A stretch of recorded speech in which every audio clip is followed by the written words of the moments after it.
And on today's program, we're going to be talking about a rather, I think, explosive and revealing story that's just come to light, and that is around the Unit 18 youth detention facility that was set up in Casuarina Prison as a part of the coronial inquest into the death of Cleveland Dodd. The former boss of WA's Department of Justice, Adam Thomason, has admitted that information provided to the minister ahead of the inception of U18 was wrong, misleading and deceptive, and could have stopped it from going ahead. It's a huge revelation. Essentially, a lot of the documentation and the process that led up to the creation of this notorious centre in which Cleveland Dodd died and many others suffered really was based, according to Mr. Thomason, on a series of grievous lies. So this has huge implications for our youth detention system, for our justice system, and of course for the state government, who are ultimately responsible for the running of these centres. So a big story, and hopefully a lot of implications and will come from it in terms of hopefully some significant change and reform to this system that's costing a lot on our young people. To talk about that, we're going to be speaking to a long-time advocate who works with families and represents them in this space, and that's Jerry Georgiadis. He's been a regular contributor to this show, currently supporting Cleveland's family. We're going to be talking to Jerry about his, response to these findings, and I'm sure there'll be more to come as well as the inquiry continues. So keep it locked, as we're going to be hearing all about that shortly.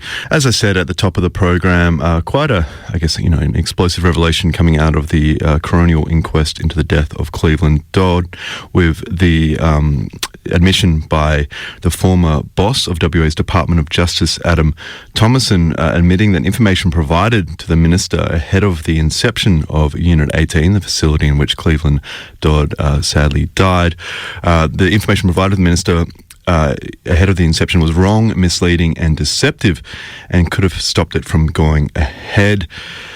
The inquiry is ongoing into probing the death of 16-year-old Cleveland Dodd, who died only a week after he was found injured in his Unit 18 cell in October last year. But to get the response to these rather shocking, this shocking admission from Adam Thomason, a little earlier today I spoke to Jerry Georgiadis. Jerry's been a long-time worker in the space of youth justice, suicidality, and also justice reform. And I started just by asking Jerry about the revelations by Mr. Thomason during the inquest. Are they surprising, and what sort of implications they have more broadly on both Unit 18 and the youth justice system in general? What actually happened has never happened before in a coronial inquest or in any form of inquiry, whether Senate estimates, whether judicial in magistrate or district court, whether in a Supreme or Federal Court, or in any form of investigative inquiry with formal powers. The CCC, Crimes and Corruption Commission, made findings on information that was admitted to and laid out in the coronial inquest that they weren't availed to. And they should be reviewing immediately, whether in secrecy or, as they did last time, heralded publicly, that they're investigating. They should be reviewing their findings and reinvestigating to come up with potentially different findings to what they did do, which were a disappointment. What's actually happened is surprising in terms of a Director General of a peak body, such as the Department of Justice, the Director General of the Department of Justice and the Department of Corrective Services, making the admissions that he has made and setting up the layers of allegations that he has against his colleagues, who are the high-end echelon of management, and bringing on inferred culpable responsibility as to the death of this child. So for me, who's attended inquests, and I've got Nadine here with me, we're about to do something in a little while that was supporting her through. She's been going through a rough time. She was devastated by these admissions. As she said, Nadine said, that lies killed my child. I thought my child would be at least safe in there. She lived in that false lull of sense of security that her child would be taken care of, at least have a roof over his head, sleep well, be supported, and treated humanely. What these lies exposed was that the Unit 18, and we haven't got to Banksia Hill, which is a time bomb, which has exploded many times. It's a place built on landmines, effectively analogously, and Unit 18 is the culmination of Banksia Hill. If Banksia Hill was what it should have been, Unit 18 wouldn't be what it is. But it's been laid bare.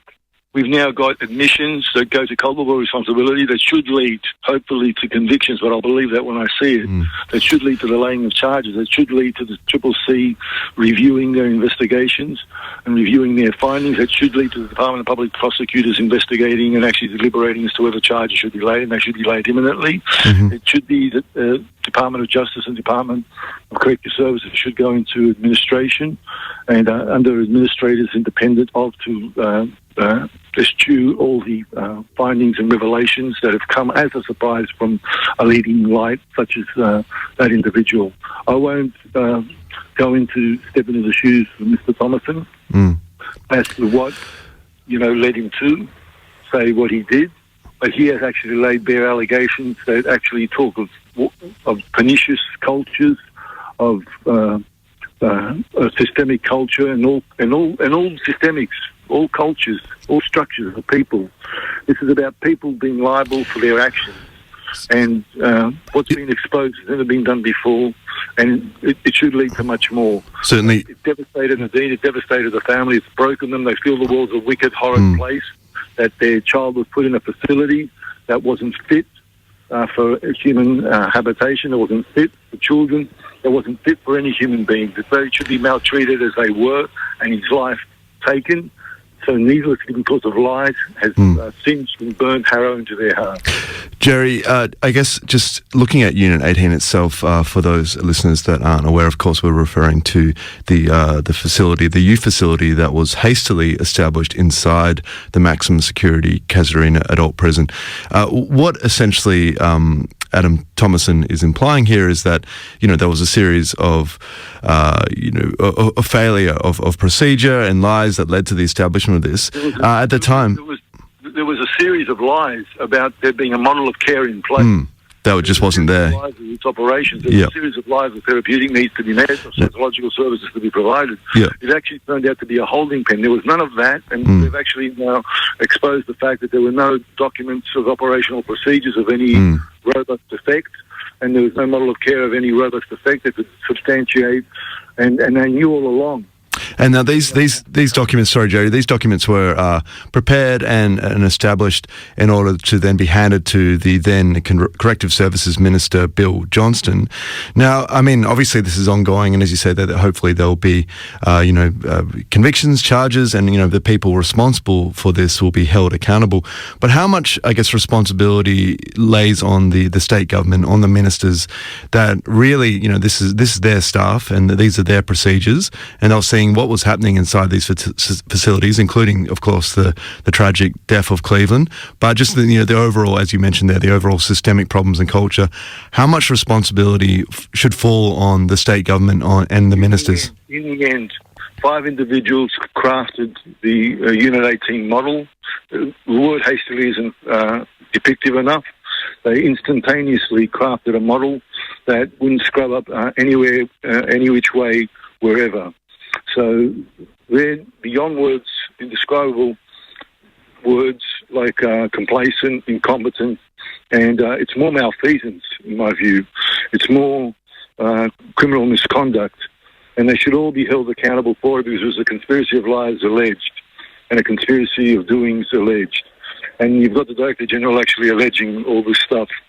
And but in the end, Thomason then approved what was proposed to him, and what needs to come to the fore is whether the government knew the detail about the model of care, had seen it, and did they make a decision blind, which is a question in itself, or did they make the decision knowing that they were creating a holding pen in effect, a holding pen, a corral of human misery that would be no more than what it should be. But I actually find it very difficult to believe that they didn't see the model of care. If they had seen the model of care and the operational procedures and to make a decision about, how could they approve such a model of care? But in the end, the final approvals came from Dr. Thomason and above him from the Minister, Paul Papalia, and the Premier, Roger Cook. So that has to come before some discussion. And someone from the government, if not them, needs to be brought to the coroner's inquest and forensically inquired within. Jerry, you mentioned before Banksia Hill, and I guess there's an entirely systemic problem with our justice system here in Western Australia. You yourself have largely focused on suicidality within the justice system, but also particularly youth detention. Looking at this, I mean, as we've discussed, it's not surprising. However, where to now? Do you think this will perhaps? Are you hopeful that this will perhaps be the spark that ignites an entire reform of the system? I mean, is there hope that this, as tragic as this event is, what's been revealed in this inquiry may finally see some justice and some reform to what is truly and clearly a failing system? To sum up, for that to happen, all the people who have had allegations made against them and all the people who are in the know of all these allegations, that was actually the case and none of them blew the whistle, none of them raised the alarm, they all need to be stood down till further investigations. They all need to be stood down. The commissioners, the deputy commissioners, the superintendents, the management, the higher level of management, everyone needs to be stood down, from the bottom end up to the top end down. They need to be stood down. You're not going to get the work that needs to be done by people who have betrayed children allegedly in such horrific, horrendous and hideous manner. And I've just got to say as it is, that boy did not commit suicide, in my view. Yes, he may have put around his neck what he did, but he did not commit suicide. He said he's had enough. Those were his last words, I've had enough. That boy was killed by Unit 18, killed by the people that approved Unit 18, killed by the Department of Justice, the Department of Corrective Services, and all the other children that have self-harmed. Culpable responsibility clearly belongs and with the Department of Justice, and they should be now resigning, and they should be offering their apologies through truth-telling in its fullest, and, their responsibility for them being held accountable by the Department of Public Prosecutors and other vested bodies. Jerry, finally, the coronial inquiry is ongoing, the outcome of which, we won't know for some time in terms of any, perhaps, justice and reparations. However, we always like to try and end our interviews in terms of what our listeners might do. Obviously here at Indie Media, we extend our love, our empathy and our solidarity to the family of Cleveland Dodd and all those that have, as you say, they've been killed in custody. But what can our listeners do, I guess, to both support families going through this and also to try and ensure that there's, really significant reform to both our youth and our regular justice system? In whatever capacity and way and agency that they have, and much of it, many have done in many ways, but they can lift and ramp up and escalate and just ramp up their voice and furor.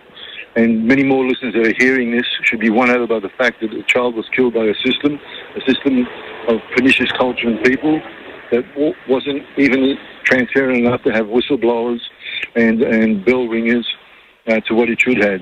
They should write to their elected officials, state and federal. They should actually write to the media. They should pummel the media and actually put in more letters to the editor than ever before. They should let Western Australia know that Western Australians care.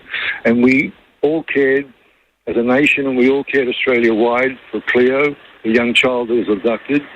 In the end, that family was supported with millions in support from some of the media stations, and she'll land a substantive compensation package. But that type of same support hasn't been there for this child and for the many children that have died Australia-wide, 18 of them in juvenile detention centres, and the 600 black deaths in custody, and for the more than since 1991, and for the nearly 2,500 white deaths in custody, which are actually at a higher rate since 1991.